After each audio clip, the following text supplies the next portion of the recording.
حضور اکرم صلی اللہ تعالیٰ علیہ وسلم جب اسلامی شریعت و اسلامی احکام کی مسلمانوں کو تعلیم دینے لگے تو اس دور میں چونکہ دین ابراہیمی کی بھی کچھ باتیں معاشرتی طور پر لوگوں کے درمیان موجود تھیں،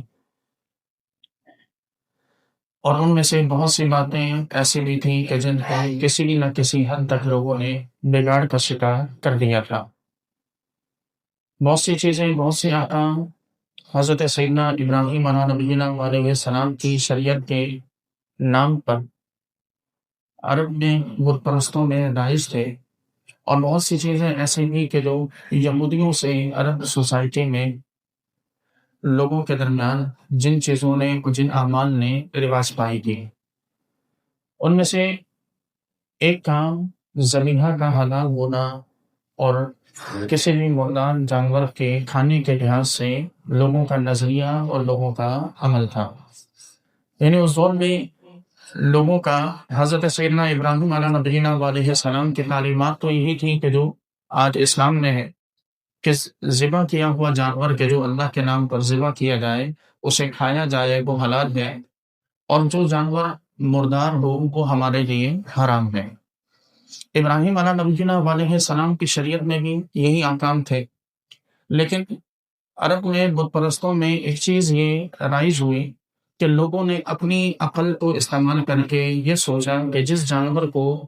ہم قتل کریں، یعنی ہم مارے، وہ تو حلال ہو، اور جس جانور کو اللہ تعالیٰ مارے وہ حلال نہ ہو، ایسا کیسے ہو سکتا؟ یعنی مردار جو جانور ہیں اسے تو براہ راست اللہ تبارک و تعالیٰ نے،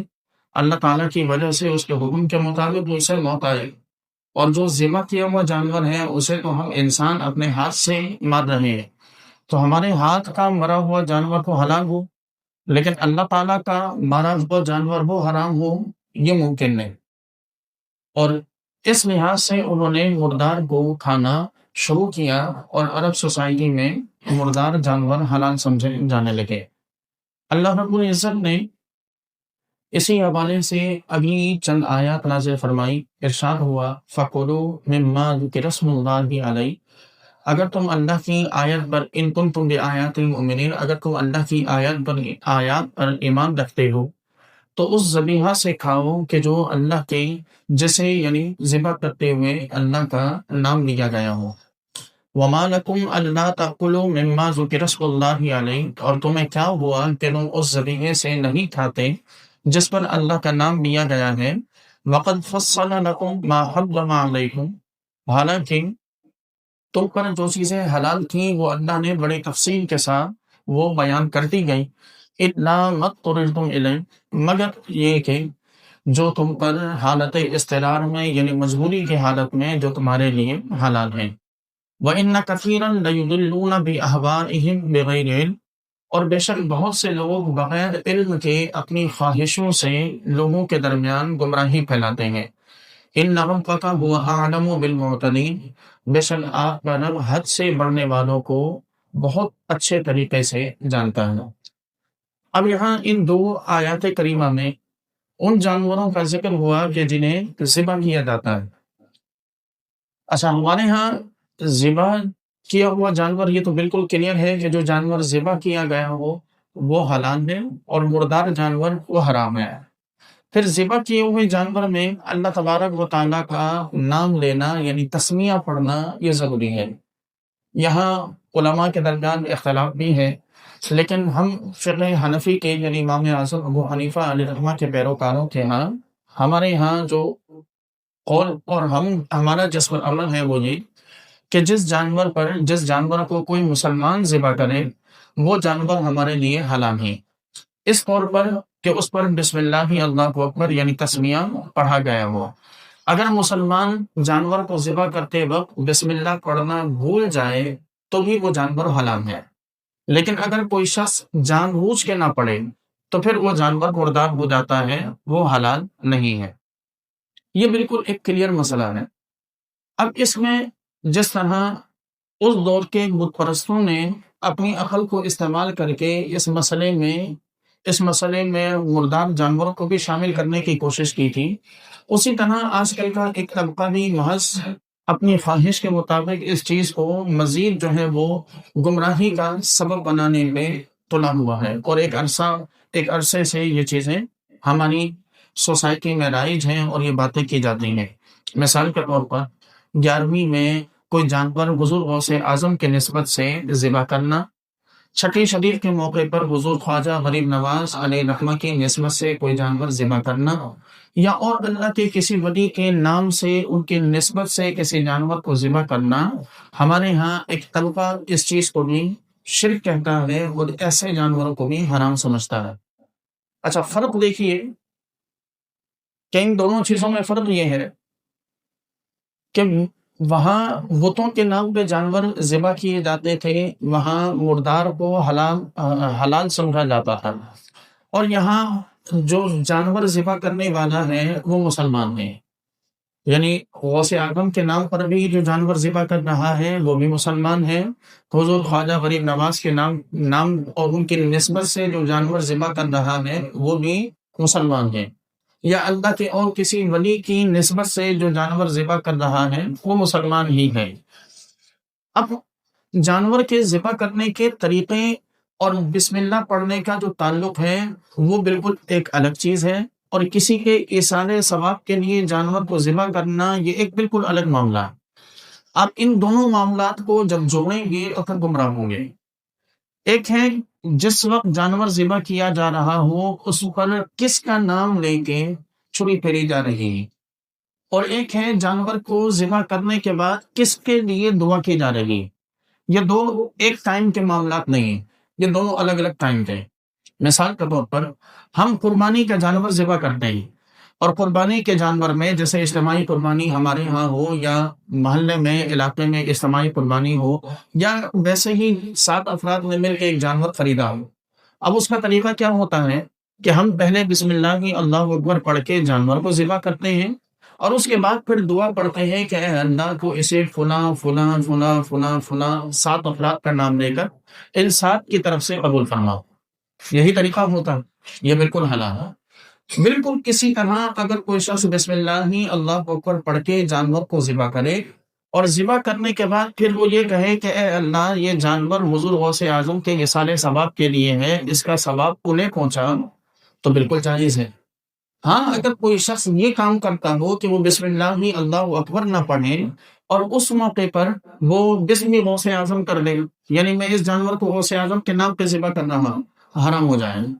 کیونکہ اس نے اللہ کا نام جس وقت میں لینا تھا اس وقت اللہ کا نام نہیں لیا، اللہ کی جگہ اس نے کسی شخص کا، کسی انسان کا نام لیا۔ اب چاہے کسی نے اگر ذبح کرتے وقت رسول اللہ کا نام بھی لیا تب بھی یہ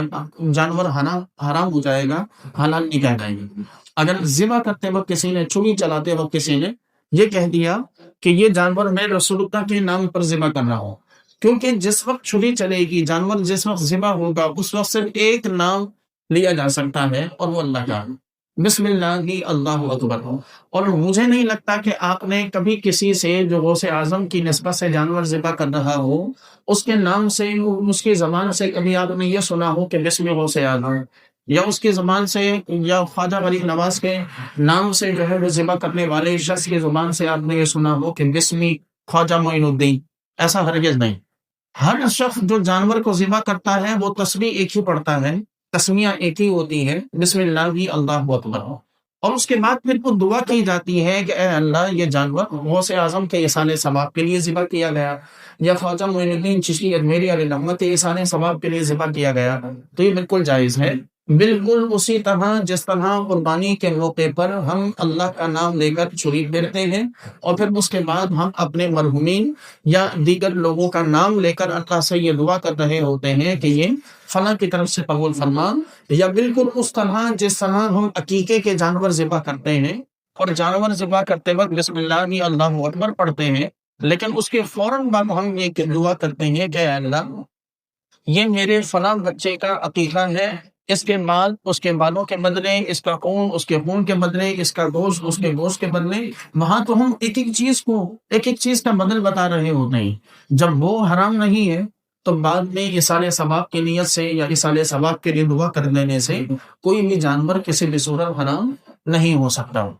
اس کے بعد اللہ تبارک و تعالیٰ نے یہاں اس چیز کو یہ بالکل واضح فرمایا کہ وَإِنَّ كَثِيرًا لَيُضِلُّونَ بِأَهْوَائِهِمْ بِغَيْرِ علم، بے شک بہت سے لوگ بغیر علم کے اپنی خواہشوں کے سے گمراہی پھیلاتے ہیں۔ یہ ایک بہت بڑا سبب ہے ہماری سوسائٹی میں دین کی تعلیمات کے ساتھ کھیل کھیلنے کا یا دین کی تعلیمات کو مذاق بنانے کا۔ ہر وہ شخص جس کے پاس علم نہیں ہے وہ اپنے آپ کو عالم اور مفتی سمجھ بیٹھتا ہے، چند فیس بک کی پوسٹ کو دیکھ کر یا گوگل کا سہارا لے کر یا آج کے دور میں اے آئی کا سہارا لے کر وہ اپنے آپ کو یہ سمجھنے لگتا ہے کہ شاید مجھ سے بڑا اب دینی مسائل کو حل کرنے والا دنیا میں کوئی نہیں، اور اپنی رائے کو بالکل اخیر رائے سمجھ لینا، اپنی رائے کے بعد اور کسی کی رائے کو نہ سننا، اور اپنے آپ کو ہی ہر قسم کے معاملات سے اپنے آپ کو بالکل کامل اور مکمل سمجھنا، یہ گمراہی کا سب سے بڑا ذریعہ۔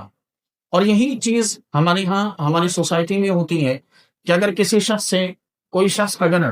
اپنی اس کی رائے قائم ہو جائے کسی معاملے میں، جیسا کہ ان ہندوؤں کی رائے قائم ہوئی تھی، عقل کے روح سے تو یہ رائے بالکل صحیح لگتی ہے کہ ہندوؤں کا یہ کہنا کہ جس جانور کو ہم ذبح کریں وہ حلال ہے، جسے اللہ مارے وہ حرام کیسے ہو سکتا ہے؟ عقل تو کہتی ہے کہ بالکل ٹھیک کہا ان لوگوں نے کہ جسے اللہ مارے وہ بھی تو حلال ہونا چاہیے، وہ حرام کیوں ہے؟ لیکن ہم عقل سے پہلے دین کے تابع ہیں، یعنی ہماری عقلیں بھی صحیح اس وقت کہلائیں گی کہ جب وہ عقل دین کے تابع ہو کر کام کرے۔ اگر عقل دین کے اگینسٹ آ کے کام کرے گی تو وہ عقل صحیح نہیں ہے، فاسد ہے۔ وہ دماغ، وہ آپ کی ساری صلاحیتیں وہ ساری فاسد ہیں اگر وہ دین کے مقابل آ کے استعمال ہو رہی ہیں۔ دین کے ماتحت رہ کر آپ کی ہر صلاحیت جو بھی کام کرے، اگر وہ دین کی ماتحت رہ کے کام کر رہی ہے تو اس سے بہترین اور اس سے زیادہ معاشرے میں امن کا سبب یا امن کا باعث بننے والی اور کوئی چیز نہیں ہو سکتی۔ خرابی اس وقت آتی ہے کہ جب ہم اپنی عقلوں کو دین کے مقابلے میں لا کر کھڑا کرنے کی کوشش کرتے ہیں، اور یہی چیز ہماری سوسائٹی میں ہے کہ آپ مسجدوں کے معاملات کو دیکھ لیں، آپ مدارس کے معاملات کو دیکھ لیں، آپ اس کے علاوہ سوسائٹی میں ہونے والی رسوم و رواج کے معاملات کو دیکھ لیں۔ ان ساری چیزوں میں کوئی ایک شخص اگر اپنے آپ کو عقل کل سمجھ کر ہر معاملہ اپنی ہی عقل سے چلانے کی کوشش کرے تو وہ فساد کا باعث بنتا ہے، اور یہ چیز بتاتی ہے مساجد کی ویرانی، مدارس کی ویرانی، سوسائٹی میں ہمارے بد اخلاقی، سوسائٹی میں ہمارے گناہوں کا بڑھتا ہوا رجحان، جرائم کا بڑھتا ہوا رجحان، یہ ساری چیزیں بتاتی ہیں کہ جہاں مشاورت نہ ہو، جہاں دین کے ماتحت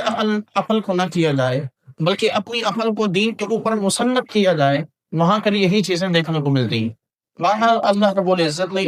اس کے بارے میں واضح فرمایا کہ بہت سے لوگ بغیر علم کے اپنی خواہشوں سے گمراہی پھیلاتے ہیں۔ ان ربک هو اعلم بالمعتدین، اور اللہ تبارک و تعالیٰ بے شک وہ سب سے زیادہ جاننے والا ہے ان لوگوں کو کہ جو حد سے بڑھنے والے ہیں۔ وَذَرُوا ظَاهِرَ الْإِثْمِ وَبَاطِنَهُ، اگلی آیت میں فرمایا کہ اور کھلا گناہ اور پوشیدہ گناہ چھوڑ دو۔ إِنَّ الَّذِينَ يَكْسِبُونَ الْإِثْمَ، بے شک وہ لوگ کہ جو گناہ کرتے ہیں، سَيُجْزَوْنَ بِمَا كَانُوا يَقْتَرِفُونَ، ان کو ان کے اعمال کی عنقریب سزا دی جائے گی۔ اب اس آیت میں اللہ رب العزت نے یہاں یہ واضح فرمایا کہ پوشیدہ گناہ اور کھلا گناہوں کی یہ دو قسمیں اللہ رب العزت نے کی، اور ان دونوں گناہوں سے اللہ رب العزت نے منع فرمایا۔ علماء کرام فرماتے ہیں کہ یہاں جو پوشیدہ اور چھپا ہوا گناہوں کی جو دو تقسیم کی گئی، یہ مکہ مکرمہ کے اس وقت کے رسم اور رواج کے اعتبار سے کی گئی کہ اس زمانے میں اگر کوئی شخص جو ہے وہ اعلانیہ طور پر زنا کرتا تو اسے یہ گناہ سمجھا جاتا، لیکن اگر کوئی شخص خفیہ طور پر زنا کرتا تو اسے گناہ نہیں بلکہ اپنے لیے حلال سمجھا جاتا تھا۔ اور اس دور میں یہ تھا کہ ماؤں، بہنوں اور بیٹیوں سے نکاح کرنا یہ اس دور میں لوگ اپنے لیے حلال سمجھتے تھے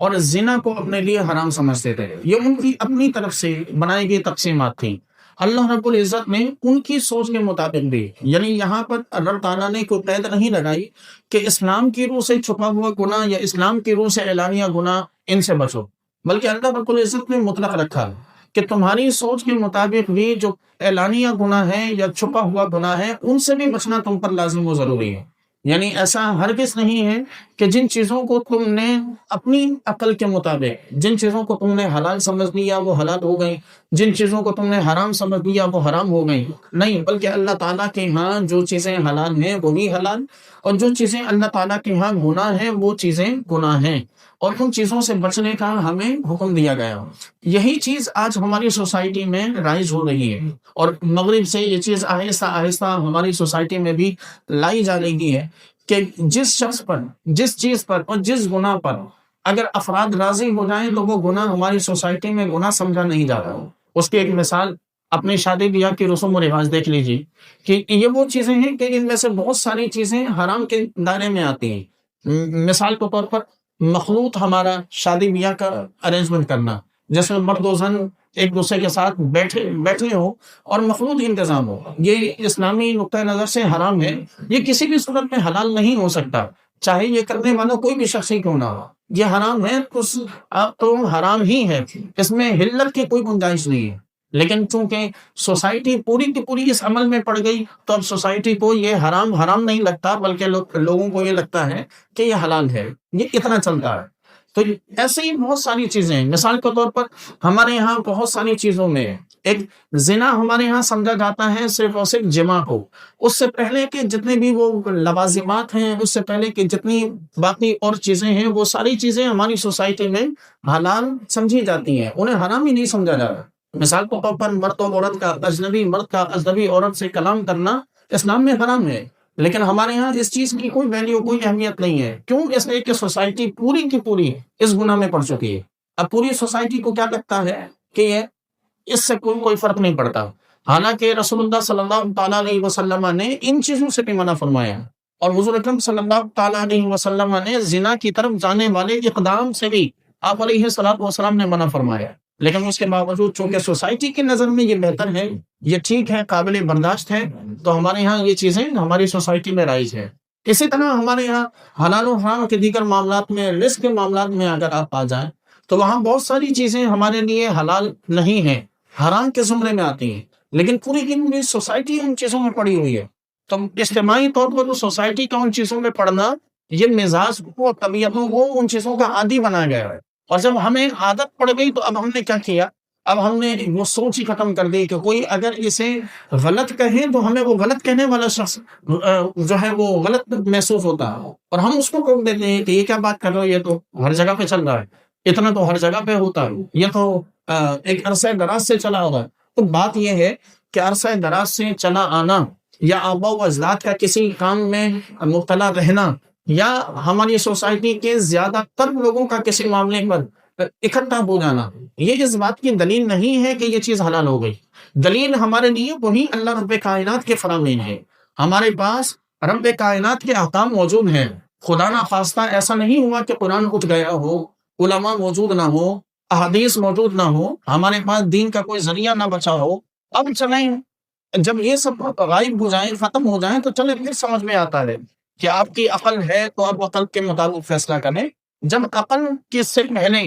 قرآن بھی موجود ہے، حدیث بھی موجود ہے، بتانے والے بھی موجود ہیں، تو پھر عقل ہماری یا ہمارا دماغ یہ کس شمار میں آتا ہے؟ یہ اگر ہم اس کو لے کر آئیں گے تو پھر ظاہر سی بات ہے کہ پھر وہی چیزیں ہمارے نزدیک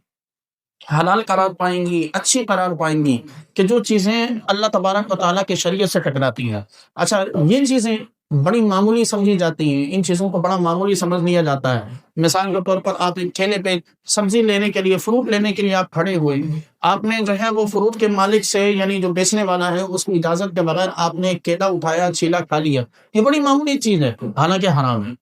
حالانکہ یہ حرام ہے. اگر اس شخص نے اجازت نہ دی تو پھر یہ ہمارے گلے پڑ جائے گا، جو کل بروز قیامت اس ایک کے بدلے میں ہمیں اپنی 700 مقبول نمازوں کا ثواب اسے دینا پڑے گا. تو ہم وہ کہاں سے لائیں گے؟ ہماری تو اپنی نمازیں پوری نہیں. تو پھر یہاں تازہ لگائیں گے کہ اس حد تک اسلام ہمیں ان چیزوں سے، لوگوں کی حق تلفی سے روکتا، اور ہم نے ان چیزوں کو اتنا نارملائز ہماری نظروں میں، ہماری نگاہوں میں کر دیا گیا کہ ہماری نظروں میں یہ چیزیں کوئی ویلیو نہیں رکھتی. آپ سڑک پہ جا رہے ہیں، آپ کو 100 کا نوٹ ملا، آپ نے اٹھایا، آپ کو اپنی جیب میں ڈال دیا، یہ بڑی معمولی سی چیز ہے، لیکن کل بروز قیامت اس کا سوال ہونا ہے. کل بروز قیامت پوچھا جائے گا۔ آپ اسلام کی تعلیمات کا بھی سبق تک اندازہ لگائیے کہ آپ ایک پلیٹ میں چند افراد کھانا کھا رہے ہیں، آپ نے اپنی سائڈ سے کسی اور کی سائڈ پر لقمہ مارا، کل بروز قیامت اس کا بھی سوال ہوگا اور اس کے بارے میں بھی جواب دینا پڑے گا۔ ہم نے یہ چیزیں بڑی نارمل کر دی گئی ہیں ہمارے لیے کہ اسلام جو ہے وہ ہے کہ جو ہم سمجھتے ہیں، اسلام وہ نہیں جو ہم سمجھ رہے ہیں، اسلام وہ ہے کہ جو اللہ نے نازل کیا۔ اب سمجھ میں آئے نہ آئے ہم پر اس پر عمل کرنا لازم ہے، اور اسی لیے گزشتہ آیت میں اللہ تبارک و تعالیٰ نے واضح فرما دیا کہ کسی شخص کی بہت سے لوگ جو ہے وہ اپنی علم کے بغیر، بہت سے لوگ علم کے بغیر دوسرے لوگوں میں گمراہیاں پھیلاتے ہیں۔ تو یہی چیز اللہ تبارک و تعالیٰ نے آگے پھر ظاہر فرمائی کہ آپ چیزوں کو اگر اللہ تعالیٰ کی شریعت کے مقابلے میں چلانے کی کوشش کریں، نہیں مسجد میں یہ ایسے نہیں اور ویسے ہونا چاہیے، مدرسے میں یہ نہیں، اس طرح نہیں اور اس طرح ہونا چاہیے، یہ چیزیں، اور سوسائٹی میں ایسا نہیں اور ویسا ہونا چاہیے، اور وہاں دین کے احکام کو نہ دیکھیں، شریعت کے احکام کو نہ دیکھیں، تو یہ ہمارے لیے تباہی کا بہت بڑا سبب ہے۔ اور اللہ تعالیٰ نے اس چیز کے متعلق واضح طور پر فرمایا کہ سَيُجْزَوْنَ بِمَا كَانُوا يَقْتَرِفُونَ،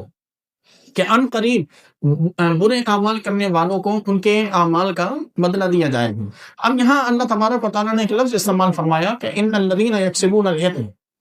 بے شک وہ لوگ کہ جو گناہ کماتے ہیں۔ اب گناہ اسم کا لفظ ہے، اور اسم کسے کہتے ہیں؟ اسم جو ہے وہ کہا جاتا ہے، اسم یہ سین سے نہیں بلکہ تھا سے ہے۔ اثم اس کا مطلب ہوتا ہے گناہ، اور گناہ کہتے ہیں اس چیز کو کہ جو آپ کے نامہ اعمال میں نیکیوں کے سلسلے کو کاٹ دے، یعنی جس کی وجہ سے نامہ اعمال میں نیکیاں جو لکھی جاتی تھیں اچانک سے بیچ میں یہ گناہ آیا اور اس نے نیکیوں کے اس سلسلے کو روک دیا۔ جو انسان کو نیکیاں پانے سے جو کام روک دے وہ گناہ کہلاتا۔ اب وہ کچھ بھی ہو سکتا ہے۔ اچھا، یہاں چند چیزیں مزید ہمارے لیے لمحہ فکریاں ہیں کہ جن چیزوں کو ہم اپنے لیے حلال سمجھتے ہیں یا اپنے لیے ہم جن چیزوں کو حرام سمجھتے ہیں، اس کے متعلق اب ایک مثال یوں لے لیجئے کہ لوگوں کا آپس میں قطع تعلقی کرنا ہو، یہ ہماری سوسائٹی کا ایک بہت بڑا المیہ ہے کہ ہمارے یہاں بات بے بات بہن بھائیوں میں آپس میں بات چیت ختم ہو جاتی ہے، آپس میں دوستوں میں آپس میں بات چیت ختم ہو جاتی ہے، پڑوسی ایک دوسرے سے لا تعلق ہو جاتے ہیں، رشتہ داریاں بغیر کسی بڑے سبب کے چھوٹی چھوٹی معمولی باتوں پر رشتہ داریاں ختم ہو جاتی ہیں۔ وجہ اس کی یہ کہ ہم ان چیزوں کو سمجھتے ہیں کہ شاید یہ ہمارا حق ہے، شریعت ہمیں یہ اجازت دیتی ہے کہ ہم فلاں سے بات نہ کریں، یہ میری زندگی ہے، میرے اصول ہیں، میں اپنے اصول پر کمپرومائز نہیں کر سکتا، یہ ہم میں سے ہر ایک شخص کا کہنا ہوتا ہے۔ حالانکہ شریعت کیا بتاتی ہے؟ رسول اللہ صلی اللہ علیہ وسلم نے بالکل واضح فرمایا، آپ علیہ الصلوۃ والسلام نے اس چیز کو واضح فرمایا کہ ایک دوسرے سے قطع تعلقی نہ کرو، ایک دوسرے سے دشمنی نہ رکھو، بغض نہ رکھو، حسد نہ رکھو۔ آپ صلی اللہ علیہ وسلم نے فرمایا کہ اللہ کے بندے اور بھائی بن جاؤ، اور کسی بھی مسلمان کے لیے اس بات کی اجازت نہیں کہ وہ اپنے کسی دوسرے مسلمان بھائی سے 3 دن سے زیادہ تک بات چیت کرنا چھوڑے اور تعلق کو ختم کرے۔ تو یہ بالکل واضح ہے ہمارے لیے، اور یہ تمام چیزیں گناہ کے سونے میں آتی ہیں۔ یعنی آپ کسی سے حسد کریں، یہ اسم ہے جس کے بارے میں اللہ نے فرمایا کہ ہم عن قریب اس کا بدلہ دیں گے۔ آپ کسی کا بغض دل میں پالیں، یہ اسم ہے، گناہ ہے، جس کے بارے میں اللہ نے فرمایا کہ ہم عن قریب اس کا بدلہ دیں گے۔ آپ کسی سے قطع تعلقی کریں، یہ گناہ ہے، اللہ تبارک و تعالیٰ نے اسی کے بارے میں فرمایا کہ ہم عن قریب اس کا بدلہ دیں گے۔ آپ جو ہے وہ کسی کو اپنا بھائی نہ سمجھیں، یعنی نفرت اور عداوت درمیان میں لے آئیں، یہ گناہ ہے، اللہ رب العزت کل بروز قیامت اس کا بدلہ دے گا۔ آپ جو ہیں وہ دل میں تکبر کریں، یہ گناہ ہے، اللہ تبارک و تعالیٰ کل بروز قیامت اس کا بھی حساب لے گا۔ حضور اکرم صلی اللہ علیہ وسلم سے آپ علیہ الصلوۃ والسلام نے ارشاد فرمایا، حضرت عبداللہ ابن مسعود رضی اللہ تعالیٰ عنہ کی روایت ہے کہ حضور فرماتے ہیں کہ جس شخص کے دل میں ایک ذرے کے برابر بھی تکبر ہو وہ جنت میں داخل نہیں ہو، ایک ذرے کے برابر بھی تکبر وہ جنت میں داخل نہیں ہوگا۔ ہم میں سے ہر ایک شخص تکبر کا پلندہ ہے، ہم میں سے ہر ایک شخص کو دوسروں سے افضل، برتر، بہتر سمجھنا یہ ہماری عادتوں میں شامل۔ حضور فرماتے ہیں ایک ذرہ برابر بھی تکبر ہوا تو وہ شخص جنت میں داخل نہیں ہوگا۔ عرض کی گئی یا رسول اللہ صلی اللہ علیہ وسلم، اگر کوئی بندہ یہ پسند کرتا ہے کہ اس کے کپڑے اچھے ہوں، وہ صاف ستھرا رہے، اس کی جوتی اچھی ہو، آپ علیہ الصلوۃ والسلام نے فرمایا کہ نہیں، یہ تکبر نہیں ہے، یہ تو وہ جمال ہے، اور اللہ تبارک و تعالیٰ جمیل ہے اور جمال کو پسند فرماتا، یعنی رب تعالیٰ خود بھی جمیل ہے، اور اللہ تبارک و تعالیٰ خوبصورتی کو، صاف ستھرے کو، پن کو اللہ تبارک و تعالیٰ پسند فرماتا ہے۔ پھر عرض کی گئی یا رسول اللہ تکبر کیا ہے؟ حضور نے ارشاد فرمایا تکبر یہ ہے کہ کسی کے حق کا انکار کرنا اور لوگوں کو حقیر جاننا، یعنی ایک ہے بندے کا اپنے آپ پر توجہ دینا، خود صاف ستھرا رہنا، کسی اور کے سامنے اپنے آپ کو بلند اور بالا ثابت نہ کرنا، اور دوسری چیز ہے بندے کا دوسروں کو پراؤڈ کرنا، بندے کا دوسروں کے سامنے جا کر اپنے آپ کو دکھلانا، یہ ریاکاری و تکبر ہے۔ مثال کے طور پر کسی شخص نے خوبصورت کپڑے پہن رکھے ہیں، یہ تکبر نہیں، لیکن وہی شخص کسی دوسرے شخص کے سامنے کہ جس کے کپڑے تھوڑے ہلکے ہوں، وہ اس شخص کے سامنے جا کر کہے کہ اپنا لباس دیکھو اور ذرا میرا دیکھو، میں نے کیا پہن رکھا، یہ تکبر ہے، اور اللہ رب کائنات ایسے لوگوں کو جنت میں داخل نہیں فرمائے گا۔ آپ کسی شخص کے پاس علم ہے، وہ اپنی ذات میں بڑا ماہر ہی کیوں نہ ہو، لیکن اس کا کسی اور کے سامنے جا کر کسی اور کو یہ کہنا کہ تمہیں تو کچھ نہیں آتا، جو آتا ہے میں جانتا ہوں، مجھ سے پوچھو، یہ کیا ہے؟ یہ تکبر ہے۔ اللہ رب العزت ایسے لوگوں کو جنت میں نہیں جانے دے گا۔ آپ کا کسی شخص کا مالدار ہونا، مال کمانا، یہ تکبر نہیں ہے، لیکن اس کا کسی غریب کے سامنے جا کر یہ الفاظ کہنا یا اس قسم کی سوچ رکھنا کہ تمہارے پاس ہے کیا جو تم مجھ سے بات کر رہے ہو، تمہاری حیثیت، تمہاری وقت، تمہاری اوقات کیا ہے، یہ اس قسم کی بات کرنا، یہ تکبر ہو، اور ہماری سوسائٹی میں یہ چیزیں رائج ہیں۔ تو اس لیے ان چیزوں سے بچنا ہمارے لیے ضروری ہے، کیونکہ یہ چیزیں کل بروز قیامت اللہ رب کائنات نے ارشاد فرمایا کہ سیجزون بما کانوا یختلفون، کہ تمہیں ان چیزوں کا بدلہ عنقریب دیا جائے گا، عنقریب تمہیں ان چیزوں کے تم سے ان چیزوں کے بارے میں پوچھا جائے گا۔ بہرحال یہ چند آیات تھی جو 3 آیات آپ کے سامنے آج پڑھی گئی، اور انہی 3 آیات کے متعلق آپ کے سامنے بات ہوئی۔